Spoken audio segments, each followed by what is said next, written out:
Salam, hər birinizi xoş gördük. Əziz müəllimlər, şagirdlər və abituriyentlər, ekranda gördüyünüz suallar 4 may 2025-ci ildə güvən hazırlıq kurslarının təşkil elədiyi 10-cu sınaqdır. Biz isə 10-cu sınağın biologiya suallarına baxırıq. Suallara isə aydınlıq gətirəcəyəm mən, Şəlalə İbrahimova. Maksimal dərəcədə asan və sadə izahlara üstünlük verirəm. Gəlin başlayaq. Əgər sınaqla bağlı, izahla bağlı hər hansı bir fikriniz olarsa, buyurub şərhlərdə öz sözlərinizi yaza bilərsiniz. Deyir ki, qrafikdə birinci sual, qrafikdə x-in yerinə yazıla bilər. Və mən qrafikə əsasən görürəm ki, x maddəsi ağızda və nazik bağırsaqda azalır, amma mədədə heç bir dəyişikliyə məruz qalmır. Ağız boşluğunda və nazik bağırsaqda həzm olunsun, mədədə isə heç bir dəyişikliyə məruz qalmasın. Demək, bu karbohidrat mənşəli bir qida olmalıdır. Ona görə də mən bitki yağı, digər məndləri çıxıram da. Bax, bitki yağı, zülal, çünki karbohidrat mənşəli axtarıram, süd yağlarını çıxdım. Beləliklə, karbohidrat mənşəli selluloza və nişasta qaldı. Yenə də selluloza bəndini götürə bilmərəm. Selluloza çətin həzmə məruz qalan bir karbohidratdır. Onun həzmi yalnız yoğun bağırsaqda mümkündür. Beləliklə, sellulozanda çıxmış oldum və cavab D bəndi. İkinciyə baxırıq. Bu prosesin hansında, verilən proseslərin hansında hüceyrələr mitoz bölünmə ilə yaranmır. Yəni, mitoz bölünmə ilə yaranmasın. Bunun üçün biz müqayisə eləyəcəyik. Gəlin baxaq, zoğun eninə böyüməsi. Zoğun eninə böyüməsi Kambi hüceyrələrinin hesabınadır. Kambi hüceyrələri 2N-dir, yəni gövdədə olan 2N və yeni hüceyrələr də 2N-dir. Beləliklə, mitoz bölünmədir. Rüşeym kisəsində yumurta hüceyrənin əmələ gəlməsi. Rüşeym kisəsi formalaşıbsa artıq, rüşeym kisəsinin içərisindəki əksər hüceyrələr N-dir. Yumurta hüceyrədə N-dir. N-dən N yarandı, mitoz bölünmədir. Toxumun cücərməsi zamanı rüşeym gövdəciyinin inkişafı. Toxumun, yəni rüşeymin hissəsidir gövdəcikdə. Rüşeym də 2N-dir, rüşeym gövdəciyi də 2N-dir, yəni 2N-dən 2N yarandısa yenə mitoz. Tozluqda mikrosporların yaranması, ana tozluq hüceyrə 2N-dir, mikrosporlar isə N-dir. Beləliklə 2N-dən N yarandı, bu meyoz bölünmədir. Mitoz olmayan bölünmə olsun deyir və D bəndini seçmiş oldu. Verilən xüsusiyyətlərin hansına görə bir heyvanın onurğasız ya da onurğalıya aid olduğunu bilmək olmaz. Elə bir əlamət seçməliyəm ki, həm onurğalıda, həm də onurğasızda olsun. Sinir sistemi yoxdur. Baxın, bütün onurğalıların sinir sistemi var. Onurğasızların isə sadə bir hüceyrəlilərin əksəriyyətin sinir sistemi yoxdur. Yəni, mən bu əlaməti seçə bilmərəm. Qeyri-cinsi yolla çoxalırlar, əsasən onurğasızlarda müşahidə olunur. Mən isə hər ikisinə aid olan bir əlamət seçməliyəm. Və qığırdaq və sümük toxmasına isə onurğalılarda rast gəlmək olar. Döş boşluğu qarın boşluğundan diafraqma ilə ayrılır, məməlilərə məxsus əlamətdir, o da onurğalılardır. Amma qapalı qan damar sistemi həm onurğasızlarda, həm də onurğalılarda müşahidə olunan bir əlamətdir. Ona görə ki, soxulcan onurğasız olduğu halda qapalı qan damar sistemidir. Onurğalılardan neştərçədən tutmuş hamısına, demək onurğalıların hamısına, məsələn, suda qurda yaşayanlar, balıqlar, sürünənlər, bunların hamısında nədir? Qapalı qan damar sistemi var. 3-ə Y bəndi seçmiş oldum. Keçək o biri suala, DNT məsələsidir. DNT molekulunda sitozin azot əsası, ortofosfat turşusu və dezoksiribozalar arasında hansı münasibət doğrudur? DNT-də adenin, guanin, sitozin və timin nukleotidləri var. Hər bir nukleotidin ortofosfat turşusu və dezoksiribozası var. Beləliklə, neçə nukleotidin varsa, o qədər də ortofosfat turşusu və dezoksiribozan var. Ona görə də fosfat turşusunun miqdarını dezoksiribozaya bərabər götürürəm. Amma gördüyünüz kimi 4 nukleotiddən biri sitozindir. Yəni, sitozin nukleotidlərin sayının içərisindən az olacaq. Bu isə mənə B bəndində verilib. İnsanın böyrək arteriyasına nisbətən böyrək venasında çox olsun. Arteriyadan yox, böyrək venasında miqdarı çox olsun deyir. Baxaq görək hansı bəndi götürməyimizi istəyir. Beləliklə cavablara baxaq. Böyrək arteriyasına nisbətən karbon qazı, bəli, arteriya nisbətən venada çoxdur, amma digər bəndlərə də gəlin baxaq. Sidik cövhərinin miqdarı arteriyada çox, venada azdır. Amin turşusu, oksigen və qlikozanın miqdarı arteriyada çox, venada azdır. Biz isə venada çox, arteriyada az olan axtarırıqsa, A bəndini götürməliyik. Verilən fikirlərdən hansı səhvdir deyir? Səhv cavabı axtarmalıyıq. Bütün şibyələrdə göbələk hifləri olur. Bəli, şibyələrin qabıq qatında göbələk hifləri, orta qatda isə göbələk hifləri və demək, yosuna da rast gələ bilərik, bakteriyaya da rast gələ bilərik. Şampinyon çox hüceyrəlidir. Bəli, şampinyon həm çox hüceyrəlidir, həm də yeməli göbələkdir. Bütün göbələkləri adi gözlə görmək mümkündür. Bəzən bir hüceyrəli göbələklər də olur, onları adi gözlə görmək mümkün deyil. Digər bəndlərə də baxaq. Göbələklər isti və rütubətli şəraitdə yaxşı inkişaf eləyir. Doğru fikirdir, mən səhv bəndi axtarıram. Göbələklərdə xlorofil olmur. Bəli, göbələklərdə xlorofil olmur. Doğru fikirdir, səhv heç bir şey yoxdur. 7-ci sualda isə şərti refleks göstərilib, şəklə əsasən uyğunluğu müəyyən edildir. Və birinci hissə A, B, C və D-yə uyğun sözlər yazmalıyam. A, reseptordur. Çünki əlimizi isti bir şeyə toxunanda dəridə reseptorlarımız var. A-ya 1 yazıram. Sonra, deməli, digərlərinə baxırıq. Burada görürük ki, reseptor, bax, D ilə ötürülür. Baxın, əzələlərə ötürülmür. Görürsünüz, D-də bu hissədən gedir. Bax, əzələ ilə heç bir əlaqəsi yoxdur.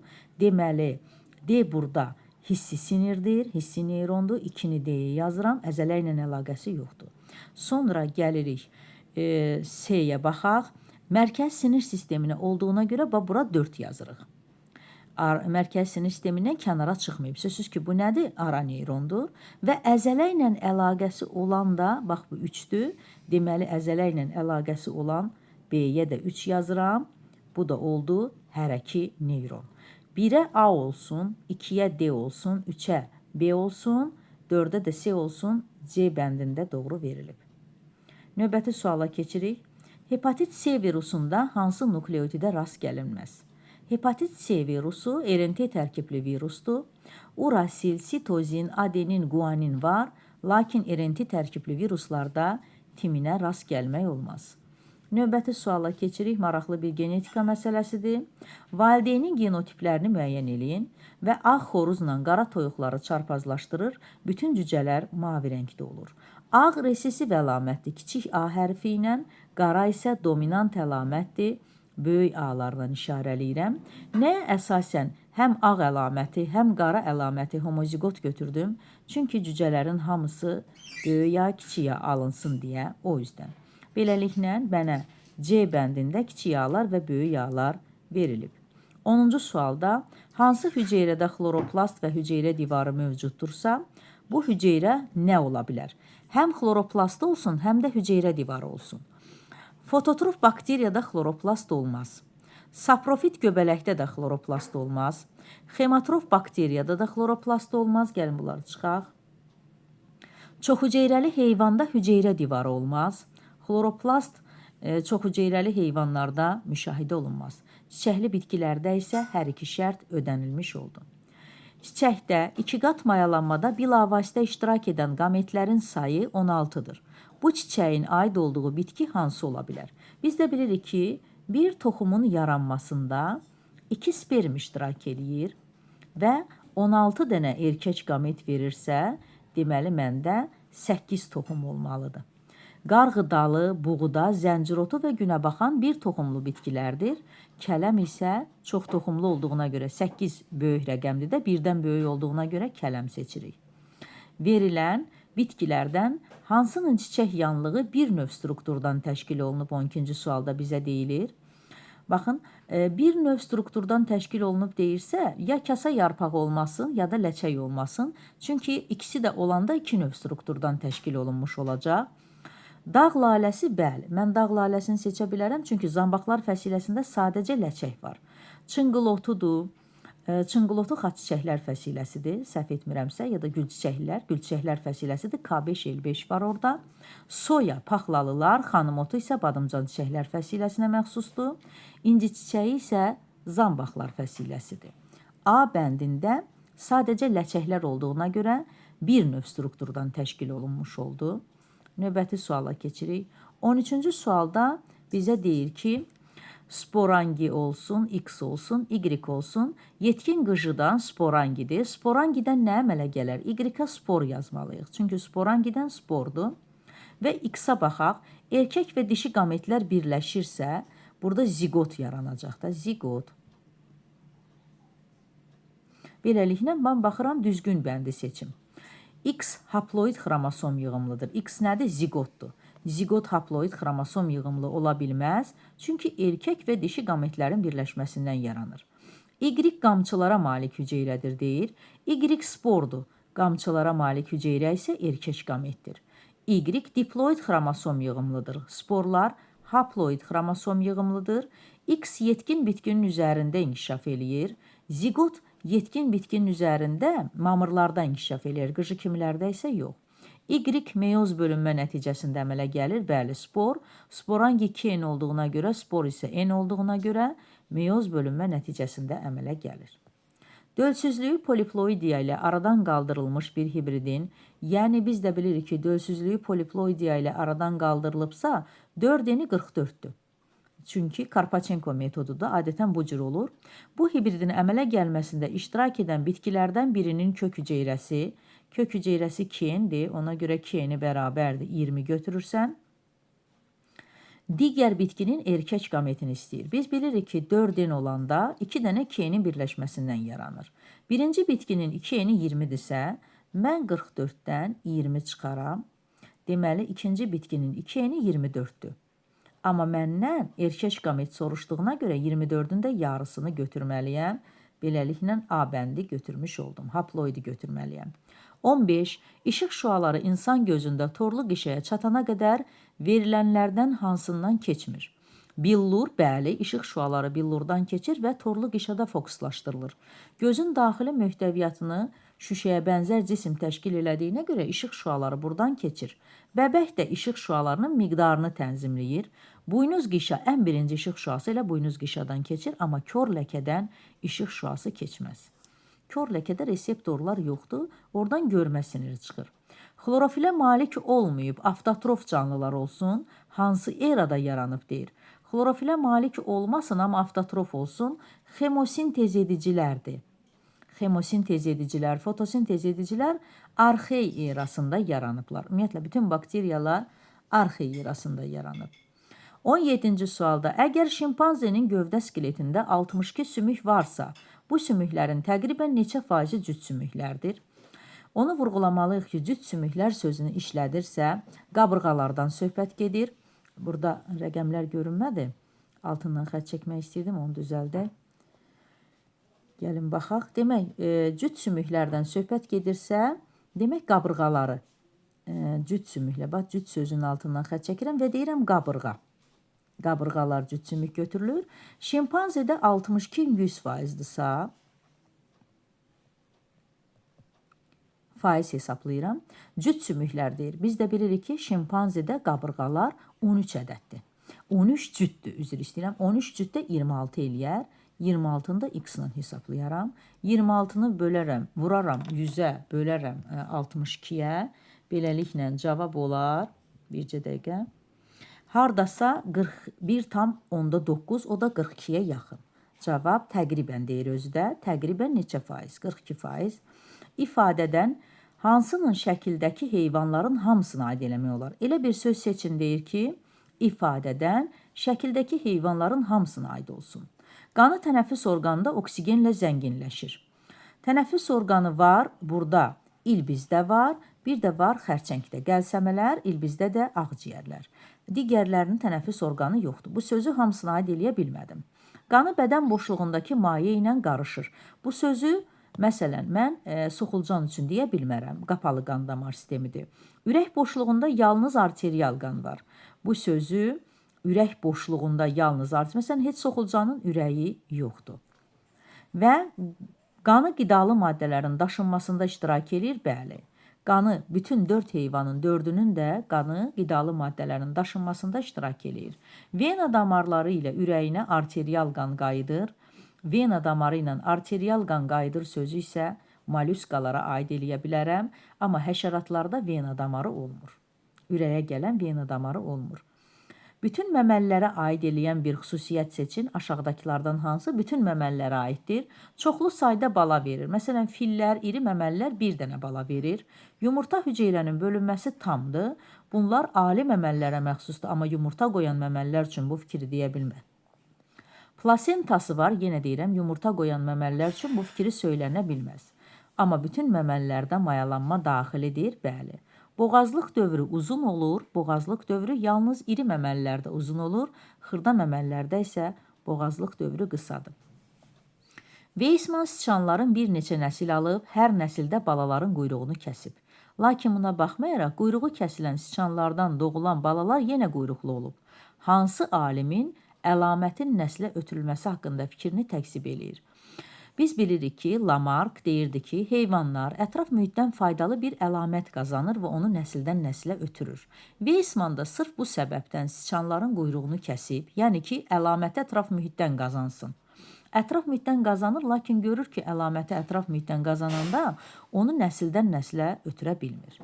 Beləliklə, Lamarck'ın fikrini təksib eləmiş oldu ki, əgər əlaməti ətraf mühitdən qazanıramsa, onu nəsildən nəslə ötürmək mümkün deyil. Digər suallara baxaq. Protozoaz. Yadımıza salaq. Protozoaz nə idi? Protozoaz bir hüceyrəlilərin insan bədənində törətdiyi xəstəlikdir. Olmasın deyir. Liambliyalar bir hüceyrəlidir. Leşmaniyalar bir hüceyrəlidir. Malyariya, tripanosom bir hüceyrəlidir. Amma enterobiyozu uşaq biz quyruğu törədir. Bu bir qurddur. O qurd olduğuna görə çox hüceyrəlidir və protozoaz sayılmır. Yaranmasında böyük yarımkürələr qabığının alım payı iştirak eləsin. Emosiyaları 100% götürürük. Emosiyalar alım payı ilə. Yuxu ənsə ilə, beyin yarımkürələri görmə ilə bağlı olan hər bir şey ənsə ilə əlaqəlidir. Yazılı nitq alım və təpə payı da, burada gicgah və təpə payı da rol oynayır. Şifahi nitqi isə bəli, seçə bilərəm. Ona görə 1-2 bəndini seçmiş oldum. Davam eləyək. Burada deməli, məndən soruşur ki, X, Y və Z hissələr yazaq. Zolaqlı kərtənkələnin qan dövranı 2-dir. Ürəyindəki kameraların sayı 3-dür. Ürək boşluğunda qan növü də 3-dür. Çünki arterial, venoz və qarışıq qanları ürəyində mövcuddur. 3 üstə gələk, 3 üstə gələk 2, 8. Növbəti suala keçək. Kişi orqanizmində əsas bədən boşluğunda yerləşən axarı olan vəzlər istəyir. Mən xarici sekresiya vəzləri seçsəm, çünki axarı olan istəyir axı. Cavab vermiş olaram. Qaraciyər, bəli, axarı var. Bilavasitə nazik bağırsağı açılır. Ağız suyu vəzləri, bəli, ağız boşluğuna açılır. Axarları var. 2-ni də seçmiş olaram. Böyrək üstü vəzi seçə bilmərəm.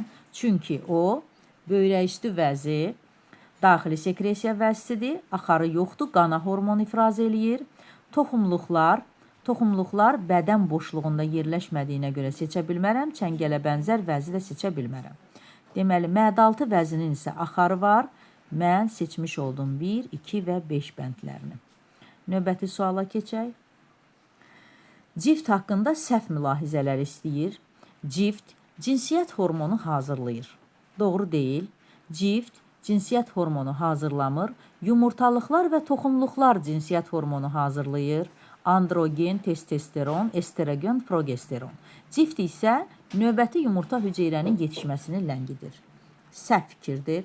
Hamiləlik başlayan kimi rüşeym ilə ana arasında əlaqəni təmin edir. Bəli, cift uşaqla ana arasında əlaqə təmin edir, lakin hamiləlik başlayan kimi fikri səhvdir. Göbək ciyəsi ilə dölə birləşir, doğrudur. Ana ilə dölün qanı qarışdıraraq mübadilə prosesini həyata keçirir. Biz də bilirik ki, ana ilə dölün qanı heç vaxt qarışmır. Beləliklə 1, 2 və 4 bəndlərini seçmiş oldum.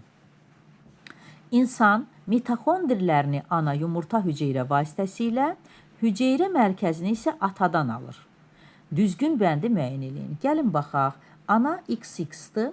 Bundan mitoxondriləri alır deyir. Mitoxondriləri alır. Ata XY-dir. Bundan isə nə alır? Hüceyrə mərkəzini alır. Buna əsasən mən zigot yaranmasında iştirak edən nədir? X cinsiyyət xromosomlu hüceyrədə sentriol olmur. Baxın, Y cinsiyyət xromosomlu hüceyrədə deyir, sentriol olmur. Y atadadır və hüceyrə mərkəzi var orada, bölünmədə iştirak edir və onlar sentriolların əmələ gəlməsində iştirak edir axı. Ona görə doğru fikir deyil. Burada isə olmur yazılıb. X cinsiyyət xromosomlu hüceyrədə hərəkət orqanoidi ola bilməz. Baxın, X həm atada var, həm anada. Yəni, ata X xromosomu da verə bilər, onda onun hərəkət orqanoidi ola biləcək. Bu isə deyir ki, hərəkət orqanoidi ola bilməz. X cinsiyyət xromosomlu hüceyrədə sentriol ola bilər. Bir də xatırladıram ki, X-i atadan da ala bilərik. Hüceyrə mərkəzi olduğuna görə bəli, sentriol ola bilər. 4. Y cinsiyyət xromosomlu hüceyrədə hərəkət orqanoidi olur. Doğrudur.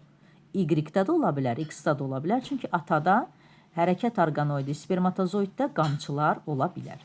X cinsiyyət xromosomlu hüceyrədə mitoxondrilər ola bilməz. Axı, X-i anadan alır və mitoxondrini deyir, anadan alır. Ola bilməz yox, ola bilər olmalıydı. 3 və 4 bəndləri doğrudur. 27-ci suala baxaq. Saçaqlı kök sisteminə malik olsun, çiçəkli bitki olsun, meyvə yanlığı da quru olsun. Saçaqlı kök sistemi istəyirsə, bir ləpəli bitki götürməliyəm. Meyvə yanlığı da quru olmalıdır. Bir ləpəli bitki seçirəmsə, qarğıdalı seçim və demək, buradan meyvə yanlığı da quru olur deyirsə, mən inci çiçəyini seçə bilmərəm. C-ni seçirəm.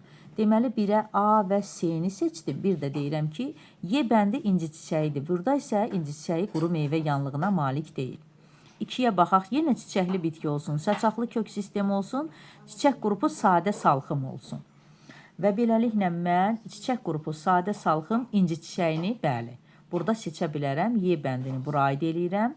3-də isə meyvə yanlığı quru olsun, sadə çiçək qrupu da sadə salxım olsun. Quru olsun və məsələn, burada mən B və D bəndlərini qeyd eləyə bilərəm. Çünki sadə salxımdır xat çiçəklər fəsiləsi və meyvə yanlığı da nədir? Buynuz meyvə olduğuna görə qurudur. 1-ə A və C, 2-yə Y, 3-ə isə B ilə D-ni aid eləmiş oldum. Situasiyaya gələk. İnsanda böyük və kiçik qan dövranını əks elətdirən karbon qazının miqdarını göstərən qrafiklər verilib. Birinci, ikinci. Və 28-ci sualda deyilir ki, bir rəqəmi ilə qeyd olunan qrafikdə qan dövranı ürəyin hansı kamerasında başlayır, hansı kamerasında bitir. Bir də aorta ilə başlayır, deməli böyük qan dövranıdır. Böyük qan dövranı isə harda başlayacaq? Sol mədəcikdə başlayacaq və sağ qulaqcıqda bitəcək. Aha, 29-a baxırıq. 2 rəqəmi ilə qeyd olunan qrafikdə X, Y və Z müvafiq olaraq hansı damarlar qeyd olunmalıdır? 2 rəqəmində görürük ki, məsələn, aorta sözü yazılmayıb və karbon qazı çoxdan aza doğru gəlirsə, demək kiçik qan dövranıdır. X-da kiçik qan dövranında karbon qazı maksimaldır. Mən bunu X-i nə götürərəm? Karbon qazı kiçik qan dövranı olsun və qrafik kiçik qan dövranı olsun və X-da karbon qazı maksimal olsun istəyirsə, ağciyər arteriyası götürün. Ağciyər arteriyası götürün. Y-də isə artı bazalma var. Ümumiyyətlə, istənilən qrafikdə artı bazalma varsa, bu artıq nədir? Kapilyardır. Çünki maddələr mübadiləsi kapilyarda getdiyinə görə Y-ə mən yazaram ağciyər kapilyarları. Sonra Z-də isə karbon qazının miqdarı minimaldır və mən karbon qazının minimal istəyirəmsə, Z-ə ağciyər venası yazaram. Və sonuncu suala baxaq. X-la işarə olunmuş damarla, X hansıydı baxaq? X-la işarə olunmuş damarla ürəyin mədəciyi arasında yerləşən qapaqlar. Mədəciklə damar arasında yerləşən qapaqlar hansılardır? Aypara qapaqlardır. Deyir ki, müəyyən zaman ərzində bu qapaqlar 90 saniyə açıq vəziyyətdə qalmışdır. Bu zaman ürəyin ümumi diastolasına neçə dəqiqə vaxt sərf olunur? Tənasübümü qurum 0.8-də mədəciklər 0.3 saniyə açıq qalır və indi deyir 90 saniyə açıq qalırsa X. Zamanı tapıram, 90-ı vururam 0.8-ə bölürəm 0.3-ə, 240 saniyə tapmış oldum və neçə dəqiqə sərf olunar dediyinə görə təzdən onu da 60-a bölürəm, beləliklə 4 dəqiqə cavabını tapmış oldum. Beləliklə biz bu sınağa da aydınlıq gətirdik. Diqqətiniz üçün çox sağ olun.